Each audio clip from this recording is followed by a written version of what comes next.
पूछना चाहता हूँ प्रबंधन से नहीं बढ़ाया जा रहा है, जो कि पॉलिसी होल्डर के हित में है। जो बीमा करने वाला एजेंट है उसका बोनस नहीं बढ़ाया जा रहा है, उसका कमीशन घटाया जा रहा है। आज के महंगाई के दौर में इस प्रकार का कृत्रिम प्रयोग कर रहा है प्रबंधन। हम इस बात को लेकर के यहाँ पे जुटे हैं।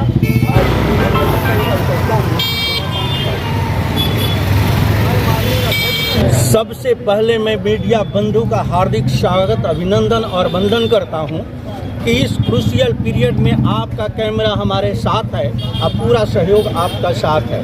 मैं SL. Thakur, all India life insurance agent association का राष्ट्रीय अध्यक्ष, आज मंडल कार्यालय वाराणसी भारतीय जीवन बीमा निगम के गेट पर आज मीडिया बंधुओं को मैं बताना चाहता हूँ कि पूर्व निश्चित कार्यक्रम अनुसार जिसकी सूचना कार्यकारी अधिकारी और प्रबंध निदेशक मुंबई को दिया गया, भारतीय जीवन बीमा निगम के उत्तर मध्य क्षेत्र के क्षेत्रीय प्रबंधक को सूचना दी गई, वरिष्ठ मंडल प्रबंधक को सूचना दी गई कि 1 अक्टूबर 2024 के हुए परिवर्तन में अभिकर्ता और पॉलिसी धारकों के हितों को नजरअंदाज किया गया है, संस्था के हितों को नजरअंदाज किया गया है। इसे all India life insurance agent association accept नहीं करता। सभी के हितों के रक्षार्थ इसे तत्काल प्रभाव से वापस ले।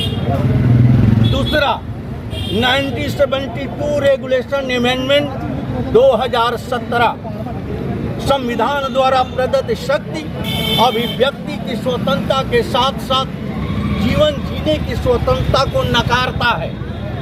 यानी प्रबंधन द्वारा ये कुटरचित नियमावली जो बनाई गई है, इस अधिनियम का all India life insurance agent association निर्णय निंदा करता है तथा इसे वापस लेने की मांग करता है, क्योंकि ये फंडामेंटल राइट का उल्लंघन करता है।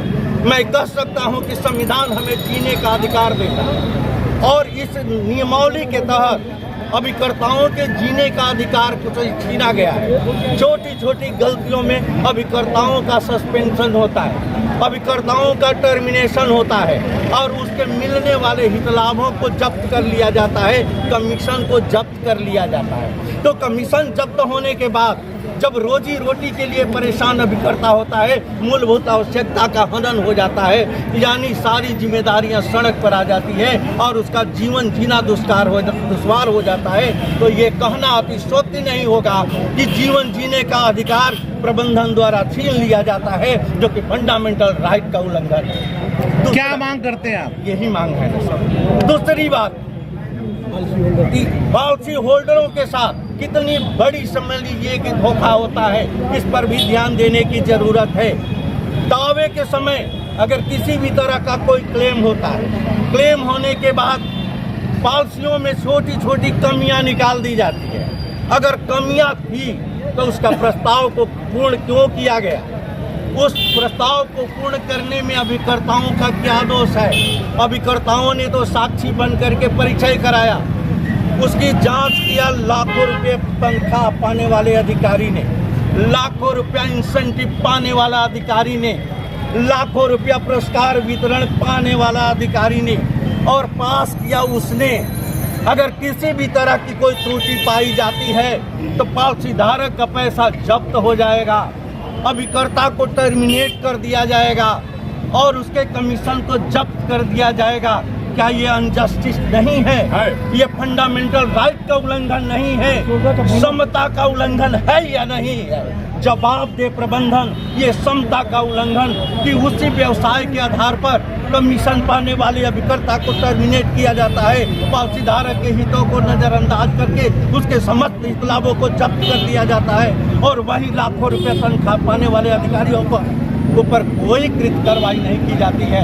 ये समता का उल्लंघन है, संविधान के फंडामेंटल राइट का उल्लंघन है। संगठन इसका विरोध करता है। इसके साथ साथ मैं बताना चाहता हूं आप सभी बंधुओं को, अभिव्यक्ति के स्वतंत्रता को नकार दिया है ये भारतीय जीवन बीमा निगम प्रबंधन ने 3 अगस्त 2021 को एक सर्कुलर सेंट्रल ऑफिस से जारी होता है और फरमान जारी कर दिया जाता है कि अभिकर्ताओं का दमन होता रहेगा, पॉलिसी धारकों का दमन होता रहेगा, शोषण होता रहेगा, लेकिन आप आवाज़ नहीं उठा सकते हो। अगर आवाज़ उठाओगे तो वो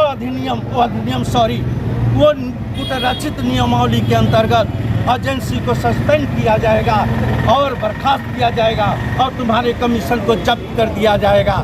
ये अभिव्यक्ति की स्वतंत्रता पर प्रहार है या नहीं है? अगर अभिव्यक्ति के स्वतंत्रता पर प्रहार है, संविधान की धज्जियां उड़ाने वाली तुम्हारी नियमावली है, तो all India life insurance agent association तुम्हारी नियमावली को खारिज करता है और जस्टिस की मांग करता है।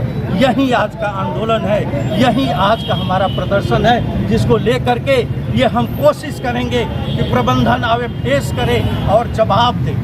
ये सच्चाई है कि संविधान से बड़ा न तो विधि होता है और न तो कोई निगम की नियमावली होती है। तो संविधान को नज़रअंदाज करके अपनी तेज कार्रवाई को जब तक बंद नहीं करेगा प्रबंधन, पॉलिसी धारक अभिकर्ताओं के शोषण को तब जब तक बंद नहीं करेगा प्रबंधन, तब तक ये इनका चलता रहेगा, चलता रहेगा, चलता रहेगा। आज क्या आज हम सवाल पूछने के लिए यहाँ उपस्थित हैं कि फंडामेंटल राइट के अंतर्गत अभिकर्ताओं और पॉलिसी धारकों का शोषण के लिए जिम्मेदार कौन? जवाबदेह कार्यकारी अधिकारी और प्रबंध निदेशक मुंबई, जवाबदेह क्षेत्रीय प्रबंधक उत्तर मध्य क्षेत्र भारतीय जीवन बीमा निगम, जवाबदेह मंडल प्रबंधक वाराणसी भारतीय जीवन बीमा निगम। लेकिन कोई जवाब नहीं है मेरे मित्रों इन लोगों के पास। तो इन्होंने किया क्या कि पर्दे के पीछे छुपे पड़े हैं। गेट को इन्होंने बंद कर दिया, जो कि नियम विरुद्ध है। गेट नहीं बंद होना चाहिए। अभिव्यक्ति के स्वतंत्रता के अंतर्गत, हमारे लोकतांत्रिक अधिकारों के अंतर्गत बातों को सुनना चाहिए, जो कि नहीं सुना जा रहा है। आगे क्या करेंगे आप? ये आंदोलन अनवरत पूरे देश के अंदर जारी रहेगा। जन जागरूकता और जगह जगह धरने प्रदर्शन के अंतर्गत ये संघर्ष जारी रहेगा। धन्यवाद।